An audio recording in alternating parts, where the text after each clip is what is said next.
The five guildsmen are people who work together. There are haberdasher, carpenter, weavers, dryer and tapesters. They are like the middle class and wear simple clothes. They don't share any stories. आगे मजीद 5 लोगों के बारे में बताया गया है जो कि जिनमें एक हैबरडेशर है, छोटा मोटा सिलाई का काम करता है, कारपेंटर है, वीवर्स है, ड्रायर है एंड टेपेस्टर है। और ये 5 लोग जिनसे मिडिल फैमिली से ताल्लुक रखते हैं, उस पर सिंपल कपड़े पहन रखे हैं और पूरी जर्नी के दौरान वो कोई स्टोरी डिस्क्राइब नहीं करते।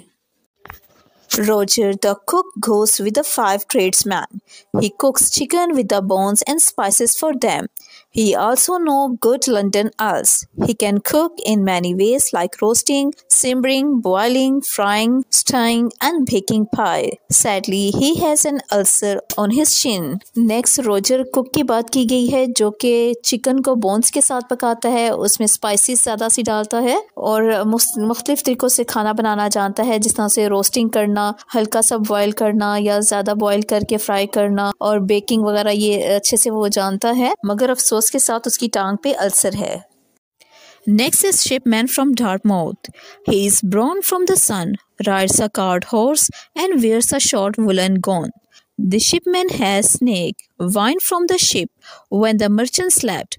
He has faced many storms and knows all harbors from Gotland to Cape Finisterre. The ship name is Maudelayne. Next shipman की बात की गई है जो कि धूप में होने की वजह से उसका रंग खराब हो गया है, डार्क हो गया है और वो ज्यादातर वो घोड़ा गाड़ी पे सफर करता है और उसने छोटा सा ऊन से बना हुआ गोंद पहन रखा है और ये अक्सर जो सा है शिप में से वाइन चोरी करता है। जब मर्चेंट सो जाता है तो ये शिपमैन जो सा है वहाँ पे आके वाइन चोरी करता है। उसने यहाँ पे बहुत से तूफानों का मुकाबला किया है, इस वजह से वो काफी ज्यादा बंदरगाहों को जानता है। गोटलैंड से लेके कैप फिनिस्टर तक ये सारी बंदरगाहों को जानता है और इसके खुद के उसके जो शिप का नाम है उसका नाम है मार्डलीन। A doctor wears red and blue clothes and talks confidently about medicine and surgery. He knows what causes every illness, how to develop and how to treat them. He is well educated in medicine knowledge, but he has not studied the Bible. अब doctor की बात की गई है जिसने red और blue colour के कपड़े पहन रखे हैं और वो मेडिसिन के बारे में अच्छा खासा नॉलेज रखता है और यही वजह है कि वो मेडिसिन और सर्जरी के बारे में कॉन्फिडेंटली बात कर सकता है। उससे अच्छी तरह से पता है कि किस तरह से मेडिसिन को बढ़ाना है और किस तरह से उसका इलाज करना है। वो मेडिसिन के बारे में अच्छा नॉलेज लगता है लेकिन उसने अपनी जिंदगी में बाइबल नहीं पढ़ी।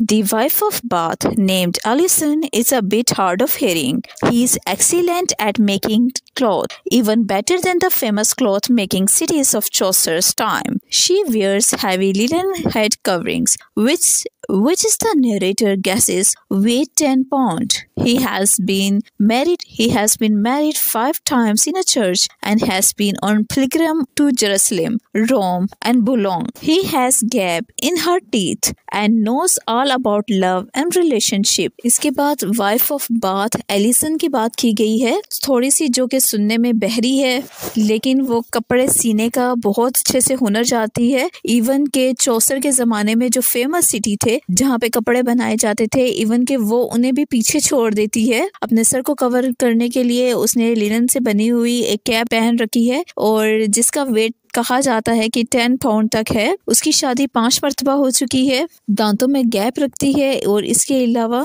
वो प्यार और रिलेशनशिप के बारे में अच्छा खासा नॉलेज भी रखती है। There was once a kind man, the parish of a town. He did not have much money, but he was very good and holy.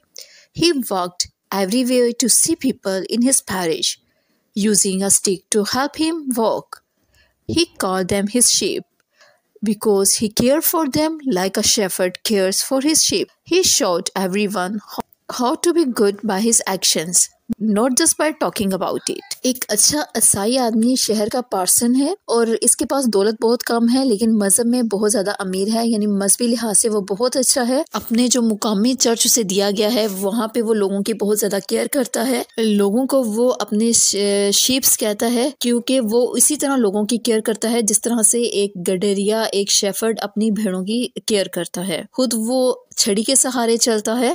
ये सिर्फ बातें ही नहीं करता बल्कि कैरेक्टर में भी बहुत अच्छा है। There is a plowman who travels with a parson. He has moved loads of dung in his life and is a good, hard-working man. He lives peacefully and helps others with kindness. Parson के साथ Ploughman सफ़र कर रहा है जिसने जानवरों का फुजला ठिकाने लगा के अपनी ज़िंदगी की गाड़ी चलाई है और काफ़ी हार्ड वर्किंग है और पीसफुली रहना पसंद करता है। इसके अलावा वो दूसरों की भी हेल्प करता है। कुल मिला के ये हार्ड वर्किंग और पीसफुल आदमी है। Next is Miller in this group of travellers who are considered lower in the social status. He is really strong and always wins wrestling matches. He can easily lift heavy doors or break them down with his head. He has big black nostril, carries a sword and shield, and his mouth looks like a big furnace. The miller steals corn and sells it 3 times, which makes Chaucer suggest that there are no owners. इन मुसाफरों में एक Miller भी है जो कि status के लिहाज से, जो माशी लिहाज से सबसे लो है।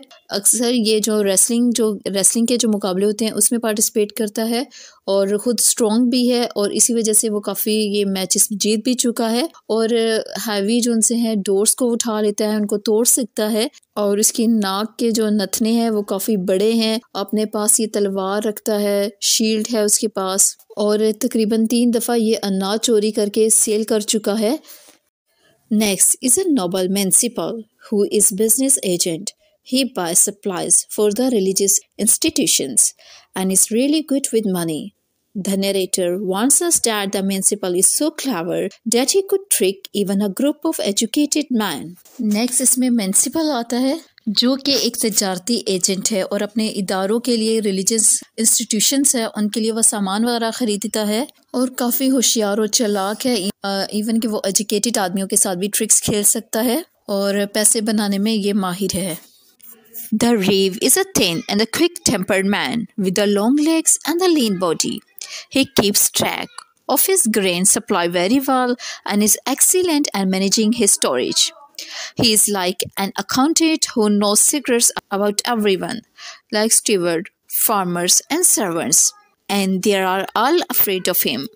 रीव जो कि दुबला पतला आदमी है और लंबी सी टांगे रखता है और जल्दी गुस्से में भी आ जाता है, लेकिन वो अपने जो गले की केयर बहुत अच्छे तरीके से करता है, उसको मैनेज बहुत अच्छे तरीके से करता है और सभी के जो उसके अंडर जितने भी लोग काम करते हैं उनके सबके सिगरेट जानता है और उन्हीं राजों के जानने की वजह से सभी लोग उससे डरते भी हैं।